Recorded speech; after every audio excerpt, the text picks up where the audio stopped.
ny taranja fizika no namarana ny lazahadana ho an'ny option B omaly tolakandro ho an'ny fanadinana mpanjakana BEPC.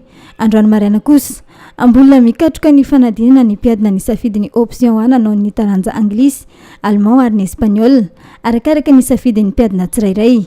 Manoloana izany dia samy milaza ny fahitany fizotrin'ny fanadinana nanomboka tamin'ny fiandohany ka hatramin'ny maraina teo ireo ankizy mpiadina. Mazato mora dia mazato sarotra tonontonony. Inona no tena hoe sarosarotra tonontonony? SVT. Tsy maintsy atao ambony foana morady dia ho afaka.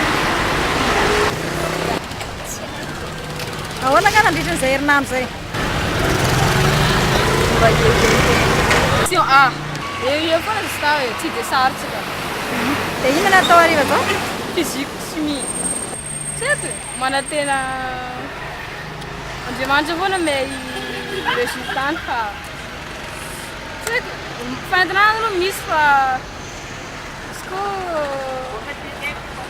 zay dia mba manantena Andriamanitra foana hariva zao ty ataonay fizika. Option inona moa ndre?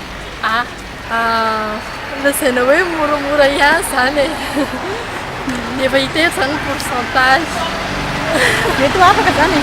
Eo a, izy zay zany sarosarotra kely. Option inona moa ndre?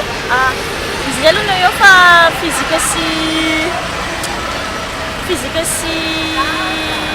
français tsy dia zany aloha manantena fa mbola tsy fatra ino résultat. Mora izy tao. Option inona moa ndre? Option inona? Ahoana nandritra izay alatsinainy ka hatramin'ny alarobia zao? Eo foana izy tao. Tena valao hafa mizotra nitsakany sy andavany ny fanadinana BEPC raha nitato amin'ny foibe mpanadinana lycée Philbert Tsiranana manokana. Nanomboka tamin'ny lasiny amo zany ny fanadinana ara-panjakana BEPC sy ny concours entrée en seconde idirana seconde dia nizotra ara-dalàna tsy dia misy ny olana fa ny convocation adininy ankizy.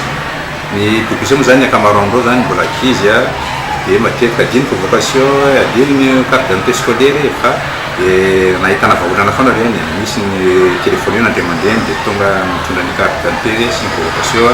Misy ny sasany zay hoe miteraka ny lafitra dia mena fotoana hoe efa manaraka ohatrany hoe mankomareny izy zao nanadinandre izy dia miarivan'iny sy nantondra azy dia milamina tsara zany amin'ny ankapobeny.